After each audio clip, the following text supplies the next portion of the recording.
I'm ready to go. And our first question, fittingly enough, comes from Down Under, Jason with Fight View 360 Australia. Please go ahead when ready, sir. My man. Yeah, g'day, Jason. Congratulations on the opportunity, mate. That's Big J. My question is that if you are successful, you'll go up on the same lines as the biggest upset, along with Jeff Horn and Lionel Rose when he defeated Fighting 100 back in 1968. Looking to the future, where would you like to fight in Australia, and what stadium would you like to bring a huge fight to? What's Etihad or Suncorp or ANZ? And finally, the grand finals happened on the weekend. Richmond and the Melbourne Storm got up, as you can see there by my hat. Your thoughts on the grand finals for the weekend? Yeah, g'day, mate.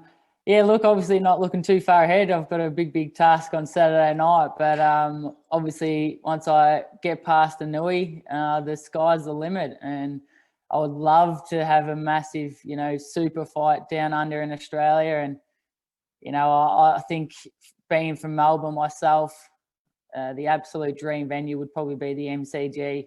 To pack out the MCG with 100,000 people would be the ultimate goal and the ultimate dream. And beating Inoue and becoming a unified world champion and one of this will go down as the biggest win in Australian boxing history. So I think we can get a lot of support behind me once I get past Inoue, and if we can fill the MCG, then geez, how special would that be?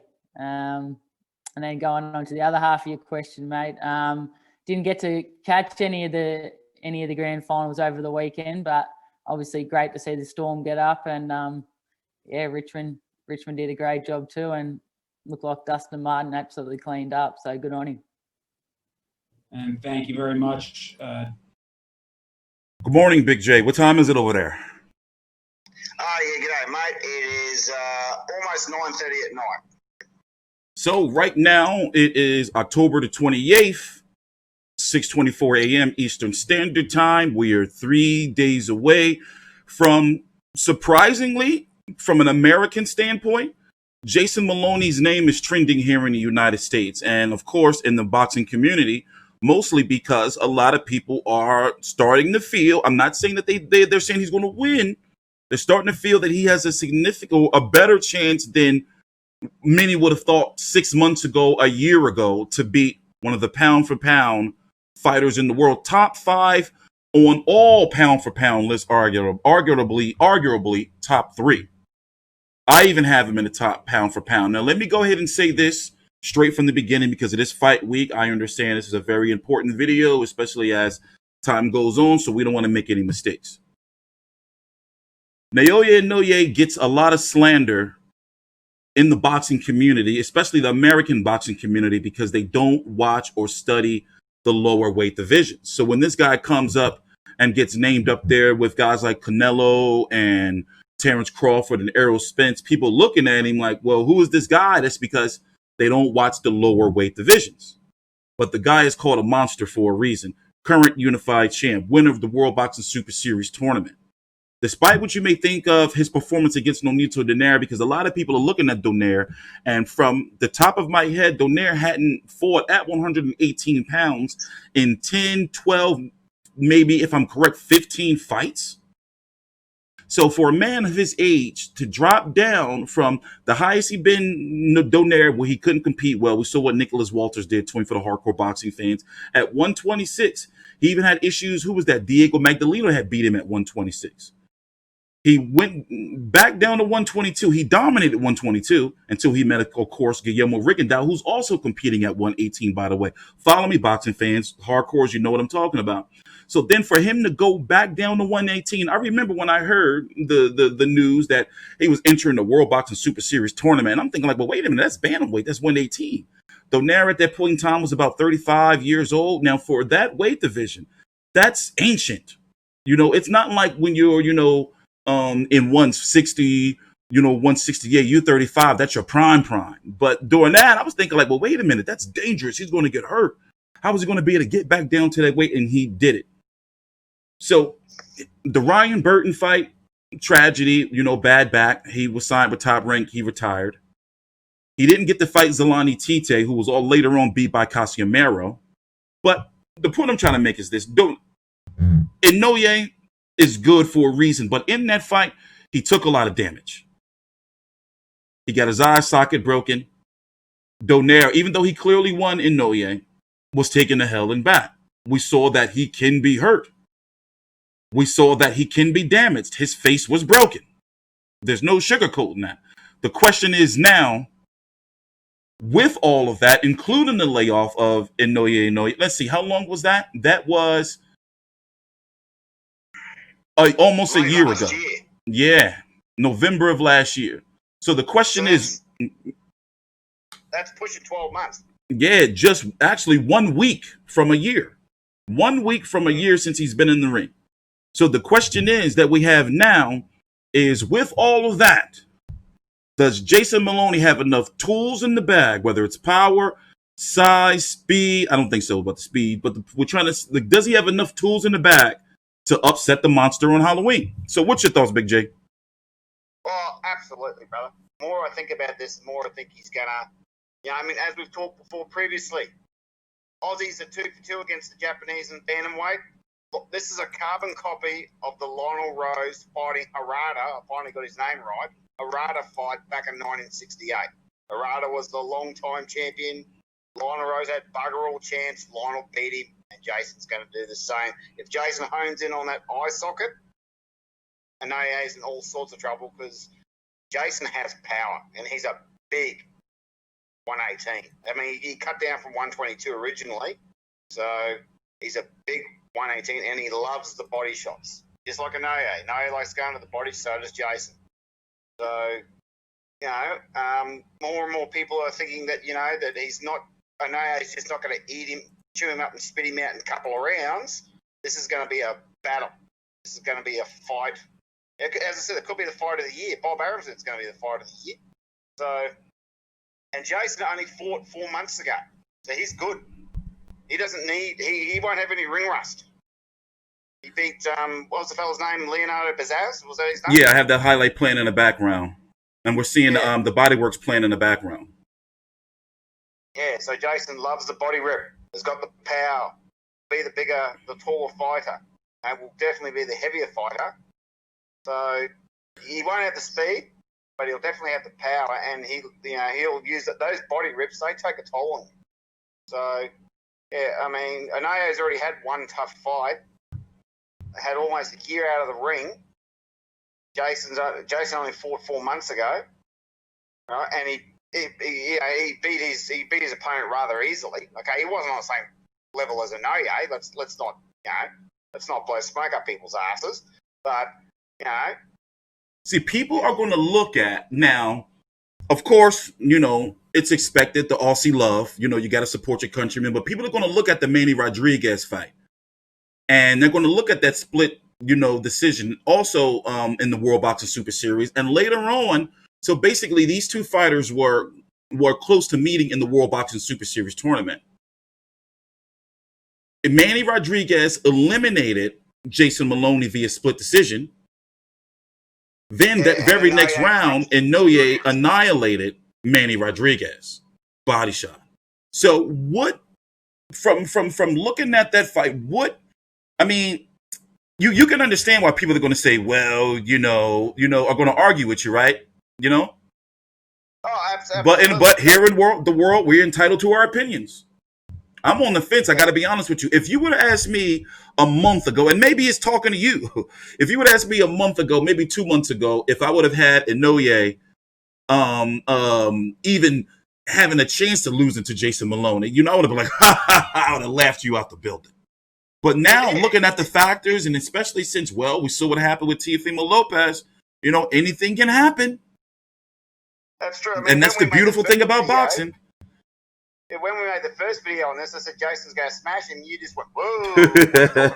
And you were getting slaughtered in the comments. But now, on Twitter, me out of the building. But now on Twitter and social media, people are like, I don't know. They're looking at that eye, man. And then with the Loma Teofimo, it just would the story behind it, though. You know how big of a story that would be if Jason Maloney beat Inoue? 2 pound for pound fighters losing in what, 3 weeks? It would be absolutely massive. I mean, the 2020 year alone has been, how many upsets have we had this year? Andrew Maloney losing to, what was that fella's name? Franco, right? Mm-hmm. And he didn't just lose. Franco beat the daylights out of him. Yeah. Right? We're going to talk about that Joshua fight in a couple of weeks, by the way, guys. Go ahead. Joshua Greer, who was supposed to fight Jason initially, he lost. Who did he lose to? I can't remember old mate. Yeah, I forgot who he lost to, but yeah. Yeah. Right. So this has been the whole trend of 2020. This is the year for upsets. Everyone who's supposed to win ain't winning. And to go back to Horn Zoo, you know, even that was like, you know, Australian boxing, y'all got some good shit going on. Yeah, I mean, the Horn was supposed to smack out Timmy, send him home, you know, back to Sydney in 6 rounds, and he beat the shit out of Jeff Horn. Yeah. So yeah, I mean, more often than not, the underdog has prevailed and quite successfully in 2020. I mean, can you name a fight where the favourites actually come up? Trumps? I can't. All the underdogs are winning. So looking at the 118-pound division, just to remind people, you have Northern Obali. I've covered his last 2 or 3 fights on the channel. All you got to do is just look up TstreeT, you know, Obali. He's going to be taking on Nonito Donaire on December the 5th. That is a significant fight that's slowly creeping up on us.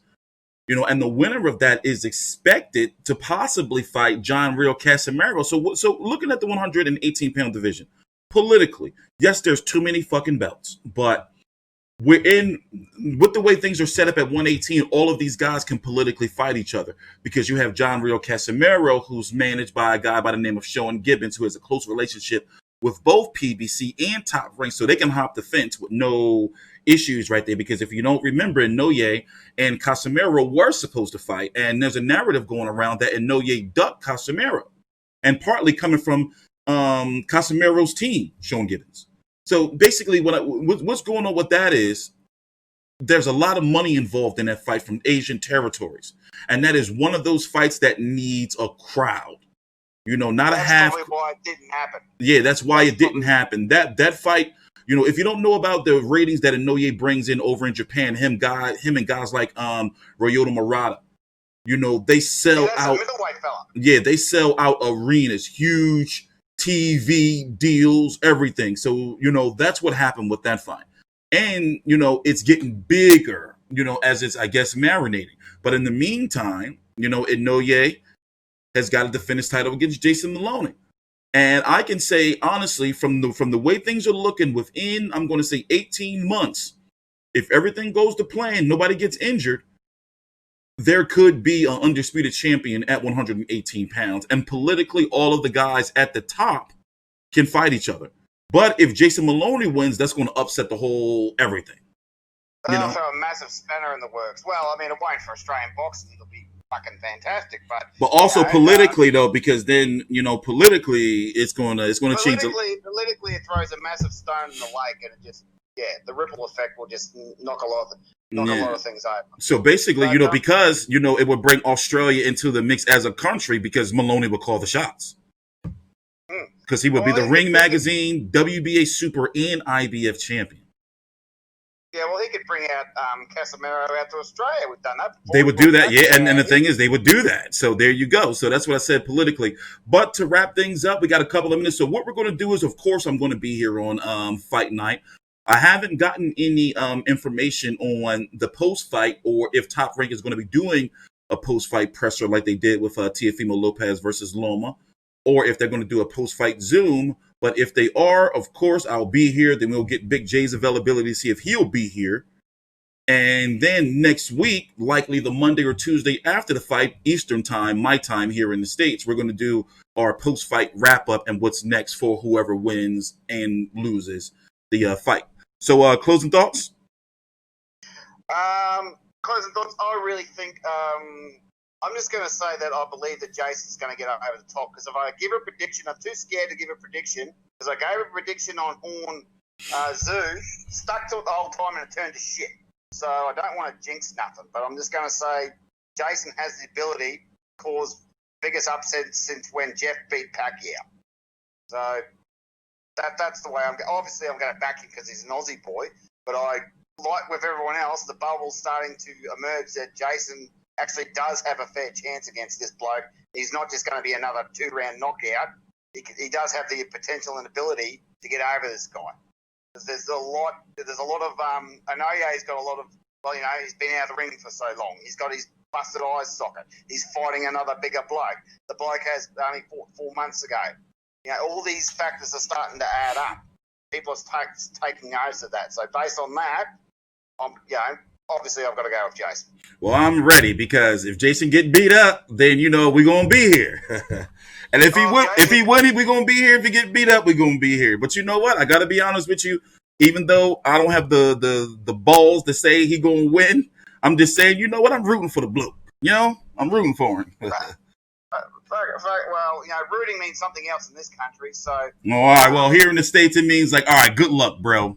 Good luck. Yeah. Wishing you the best. How about that? I'm wishing him the best. How about that? Yeah, that'll work.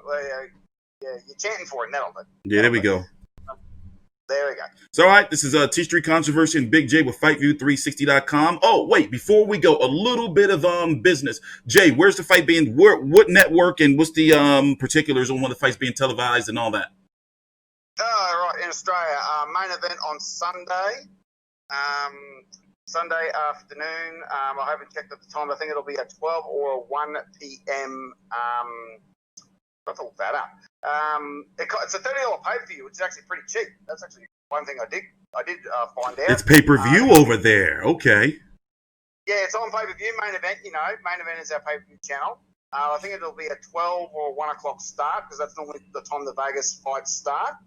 And it's only $30, which is cheap as chips for a pay-per-view, especially at that side. And over here in the States, it's going to be on ESPN Plus at 7:30 p.m. Eastern time. So, of course, if you want to translate that from Australian time, you can. So here's the card. Of course, the main event is Naoya and Inoue for the WBA Super, the IBF in the Ring Magazine 118-pound bantamweight title versus Jason Maloney.